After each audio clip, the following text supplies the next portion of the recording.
باب 45 قبر اور اس کے سوال کے بیان میں رسول اللہ صلی اللہ علیہ وسلم نے فرمایا ہے کہ جب میت قبر میں رکھی جاتی ہے تو قبر اس کو کہتی ہے، اے خانہ خراب ابن آدم، تجھے کس چیز نے مجھ سے غافل کر دیا تھا؟ کیا تو نہیں جانتا تھا کہ میں تاریکی و تنہائی اور وحشت و ظلمت کا گھر ہوں اور مجھ میں کیڑے مکوڑے ہیں؟ تجھے کس چیز نے مجھ سے غافل کر دیا تھا جبکہ تو مجھ سے بے پرواہ ہو کر گزر جاتا تھا، اب میرے پاس آنے تک کا خیال نہ لاتا تھا؟ اگر وہ نیک ہوتا تو جواب دیتا ہے کہ اگر وہ امر بالمعروف اور نہی عن المنکر کرتا رہا ہو تو پھر تو اس کے واسطے کیسی ہے؟ قبر جواب دیتی ہے، اگر کوئی ایسا ہوتا ہے تو میں اس کے لیے سرسبز و شاداب جگہ بن جاتی ہوں اور اس کا جسم نور ہو جاتا ہے اور اس کی روح اللہ تعالی کی طرف چڑھ جاتی ہے۔ عبید بن عبریشی نے کہا ہے کہ ہر ایک میت کو اس کی قبر آواز دیتی ہے کہ میں تاریکی و تنہائی کا گھر ہوں، تو زندگی میں اللہ تعالیٰ کا فرما بردار تھا تو میں آج تجھ پر رحمت ہوں، اور اگر نافرما بردار تھا تو میں آج تجھ پر زحمت ہوں۔ میں وہ ہوں کہ جو مجھ میں فرما بردار ہو کر داخل ہوتا ہے وہ مسرور و محظوظ ہو کر نکلتا ہے، اور جو مجھ میں نافرما بردار ہو کر داخل ہوتا ہے وہ معتوب و مغموم ہو کر نکلتا ہے۔ محمد بن صبیح نے کہا ہے کہ انسان جب قبر میں رکھا جاتا ہے اور اس کو عذاب دیا جاتا ہے تو اس کے مردہ ہمسائے اس کو پکارتے ہیں کہ اے اپنے ہمسایوں کے بعد دنیا میں پیچھے رہنے والے، کیا تجھے ہمارے حال سے عبرت نہ ہوئی تھی؟ تجھے فکر نہ تھا کہ تو بھی ایک دن ہمارے ساتھ ملنے والا ہے؟ کیا تو نے نہ دیکھا تھا کہ ہمارے اعمال منقطع ہو چکے ہیں اور تجھے تو ابھی فرصت و مہلت تھی، بس تو نے وہ کام کیوں نہ کیے جو تیرے بھائیوں سے فوت ہو گئے تھے؟ علاوہ اس کے زمین کے قطعات بھی اس کو پکاریں گے کہ اے ظاہر دنیا پر مغرور ہونے والے، تو نے کیوں عبرت حاصل نہ کی ان لوگوں سے جو تجھ سے پہلے زمین کے لپیٹ میں غائب ہو گئے تھے اور ان کو تجھ سے پہلے موت آ گئی تھی۔ یزید رقاشی رحمۃ اللہ علیہ کا قول ہے کہ جب میت قبر میں رکھی جاتی ہے تو اس کو اس کے اعمال گھیر لیتے ہیں، پھر اللہ تعالیٰ ان کو زبان دیتا ہے اور وہ کہتے ہیں کہ اے مسکین تنے تنہا قبر کے گڑھے میں پڑے ہوئے، آج تیرے سب دوست و یار مجھ سے جدا ہو گئے ہیں، آج تیرا کوئی غمخوار نہیں ہے۔ کعب نے کہا ہے کہ جب نیک بندہ قبر میں رکھا جاتا ہے تو اس کے اعمال صالحہ یعنی نماز اور روزہ، حج، زکوٰۃ، جہاد اور صدقہ اس کو گھیر لیتے ہیں، پھر عذاب کے فرشتے آتے ہیں اس کے پاؤں کی طرف سے تو نماز انہیں کہتی ہے اس سے ہٹ جاؤ، اس کو کچھ نہ کہو۔ یہ ان ہر دو پاؤں پر محض خدا کے لیے بہت دیر تک نماز میں بیٹھا رہتا تھا، پھر وہ اس کے سر کی طرف جائیں گے تو روزہ کہے گا ہٹ جاؤ، اسے کچھ نہ کہو، یہ دنیا میں خدا کے واسطے بہت بھوکا اور پیاسا رہتا تھا، پھر اس کے جسم کی طرف سے آئیں گے، اس کے جسہ کی طرف سے آئیں گے تو حج و جہاد کہیں گے اس سے ہٹ جاؤ، اس نے اپنے نفس اور بدن کو خدا کی راہ میں مبذول کیا تھا اور حج و جہاد بجا لایا تھا، پھر وہ اس کے دونوں ہاتھوں کی طرف آئیں گے تو صدقہ کہے گا کہ اس سے دور ہو جاؤ، یہ اپنے ہاتھوں سے بہت صدقہ دیا کرتا تھا، اس سے مواخذہ نہ کرو، بس اس سے کہا جائے گا مبارک ہو تجھے، خوش رہے تو زندگی اور موت میں، پھر اس کے پاس رحمت کے فرشتے آتے ہیں اور اس کے واسطے جنت کا فرش بچھاتے ہیں اور اس کی قبر کشادہ کی جاتی ہے جہاں تک اس کی آنکھ پہنچ سکتی ہے، اور جنت کی قندیل لائی جاتی ہے جس کی روشنی سے وہ قیامت کے روز تک دیکھتا رہتا ہے۔ عبید اللہ بن عبید بن عمیر نے ایک جنازے کی اس کے ساتھ بیان کیا کہ رسول اللہ صلی اللہ علیہ وسلم نے فرمایا ہے کہ میت کو بٹھایا جاتا ہے اور اپنی مشائیت کرنے والوں کے پاؤں کی آہٹ سنتا ہے، مگر قبر کے سوا اس سے کوئی چیز نہیں بولتی۔ وہ کہتی ہے، اے خانہ خراب ابن آدم، کیا تجھے میری تنگی اور تاریکی اور بدبوئی کا خوف نہ تھا، اور تو میرے کیڑے مکوڑوں سے نہ ڈرتا تھا؟ تو نے میرے لیے کیا تیار کیا تھا؟ برا بن عازب رضی اللہ عنہ کا قول ہے کہ ہم ایک انصاری کے جنازے میں رسول اللہ صلی اللہ علیہ وسلم کے ساتھ نکلے، سرنگوں ہو کر اس کی قبر کے پاس بیٹھ گئے، پھر کہا، اللہم انی اعوذ بک من عذاب القبر ثلاث، یعنی 3 دفعہ کہا کہ یا الہی میں قبر کے عذاب سے پناہ مانگتا ہوں۔ پھر فرمایا کہ جب مومن کی موت کا وقت قریب آتا ہے تو اللہ تعالی فرشتوں کو بھیجتا ہے جن کے چہرے آفتاب کی طرح چمکتے ہیں، اور ان کے پاس اس کے لیے کفن اور خوشبو ہوتی ہے، اور وہ اس سے ایک آنکھ کی دید کے فاصلے پر بیٹھ جاتے ہیں۔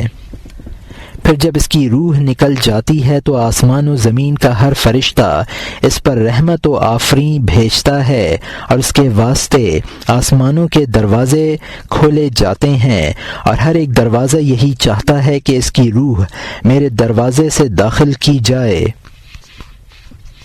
پھر جب اس کی روح اوپر لے جائی جاتی ہے تو کہا جاتا ہے، اے رب، یہ تیرا فلانا بندہ ہے۔ اللہ فرماتا ہے کہ اس کو واپس لے جاؤ، مگر اس کو میری رحمت و کرامت جو میں نے اس کے لیے تیار کی ہوئی ہے دکھلاؤ، اور زمین میں یہ اس کے واسطے رہے گا کہ میں نے وعدہ کیا ہوا ہے کہ تم کو میں نے اسی سے پیدا کیا ہے اور پھر اسی میں لوٹاؤں گا۔ اور وہ قبر میں لوگوں کی جوتیوں کی کھڑکھڑاہٹ سنتا ہے جبکہ وہ واپس ہوتے ہیں۔ پھر سے پوچھا جاتا ہے کہ اے فلانے، تیرا رب کون ہے اور تیرا دین کیا ہے اور تیرا نبی کون ہے؟ وہ کہتا ہے کہ میرا رب اللہ ہے اور میرا دین اسلام ہے اور میرا نبی محمد رسول اللہ صلی اللہ علیہ وسلم ہے۔ جب وہ یہ کہتا ہے تو ایک منادی کہتا ہے، تو نے سچ کہا ہے، اور یہی مطلب ہے آیت ذیل کا، یثبت اللہ الذین آمنوا بالقول الثابت۔ اللہ مومنوں کو قول ثابت پر ثابت و قائم رکھتا ہے۔ پھر اس کے پاس ایک آنے والا خوبصورت پاکیزہ پوش جس کے بدن سے خوشبو کی لپٹیں آتی ہوں گی آتا ہے اور کہتا ہے کہ اپنے رب کی رحمت سے خوش ہو، تیرے لیے باغ ہیں جن میں ہمیشہ خوش و خرم رہے گا، اور اس کو کہے گا خدا تجھے خوش رکھے، تو کون ہے؟ وہ کہے گا میں تیرا نیک عمل ہوں، تو خدا کی طاعت و عبادت میں مصروف رہتا تھا اور گناہوں اور بد کرداریوں سے بچتا تھا، اللہ تجھے نیک بدلہ دے۔ پھر ایک منادی آواز دے گا کہ اس کے لیے جنت کا فرش بچھا دو اور اس کے واسطے قبر میں سے ایک دروازہ جنت کی طرف کھول دو۔ بس اس کے واسطے جنت کا فرش بچھایا جائے گا اور جنت کی طرف دروازہ کھولا جائے گا۔ پھر وہ میت کہا کرے گی، یا الہی جلدی قیامت قائم کر کہ میں اپنے اہل و عیال کی طرف لوٹوں۔ اور کافر کا حال یہ ہوتا ہے کہ جب وہ دنیا سے جدا ہونے والا ہوتا ہے تو اس کی طرف تند خو اور سخت دل فرشتے آتے ہیں اور ان کے پاس آگ کے کپڑے اور قطران کے کڑے ہوتے ہیں، اس کو آ کر ڈراتے ہیں، اور جب اس کی روح نکل جاتی ہے تو آسمان و زمین کے تمام فرشتے لعنت کرتے ہیں اور آسمان کے دروازے بند کر دیے جاتے ہیں اور کوئی دروازہ اس کی روح کے داخل ہونے کو پسند نہیں کرتا۔ جب اس کی روح اوپر لے جائی جاتی ہے تو کہا جاتا ہے، یا الہی تیرے فلانے بندے کو نہ آسمان نے قبول کیا ہے نہ زمین نے۔ اللہ تعالی فرماتا ہے کہ اس کو واپس لے جاؤ، اور جو عذاب میں نے اس کے واسطے مقرر کیا ہوا ہے اس کو دکھلا لاؤ، اور زمین میں واپس لے جانے کی وجہ یہ ہے کہ میں نے وعدہ کیا ہوا ہے کہ تم کو اسی سے پیدا کیا ہے اور پھر اسی میں واپس کر دوں گا۔ پھر وہ لوگوں کی جوتیوں کی کھڑکھڑاہٹ سنتا ہے، اور جب وہ اس کو چھوڑ کر واپس جاتے ہیں پھر اس سے پوچھا جاتا ہے اے فلانے تیرا رب کون ہے، تیرا نبی کون ہے، تیرا دین کیا ہے؟ کہتا ہے میں نہیں جانتا۔ پھر اس کے پاس ایک بد شکل، بدبودار، گندا پوش آنے والا آتا ہے اور کہتا ہے اللہ کے عذاب علیم سے خوش ہو، تو ہمیشہ رہنے والا ہے۔ میت اس کو کہتی ہے خدا تیرا برا کرے تو کون ہے؟ وہ کہتا ہے میں تیرا برا عمل ہوں کہ تو خدا کی معصیت میں جلدی کیا کرتا تھا اور اطاعت و عبادت سے جی چرایا کرتا تھا۔ پھر وہ کافر کو پکڑ لیتا ہے جس طرح کوئی اندھا، بہرا، گونگا کسی کو لپٹ جائے اور اس کے پاس لوہے کی ایک گرز ہوتی ہے کہ اگر اس کو جن و انس کے گروہ مل کر اٹھانا چاہیں تو نہ اٹھا سکیں۔ اگر وہ پہاڑ پر ماری جائے تو مٹی ہو جائے، اس گرز سے اس کو مارے گا وہ مٹی ہو جائے گی، پھر اس میں روح لوٹ آئے گی۔ پھر اس کو دو آنکھوں کے درمیان مارے گا کہ اس کی آواز کو سوائے جن و انس کے باقی ہر چیز سنے گی۔ پھر ایک آواز آئے گی کہ اس کے واسطے آگ کی دو تختیاں بچھا دو اور دوزخ کی طرف دروازہ کھول دو۔ پس اس کے لیے آگ کی دو تختیاں بچھائی جائیں گی اور دوزخ کی طرف دروازہ کھول دیا جائے گا۔ محمد بن علی کا قول ہے کہ ہر ایک میت کے سامنے اس کے اعمال صالحہ اور اعمال سیئہ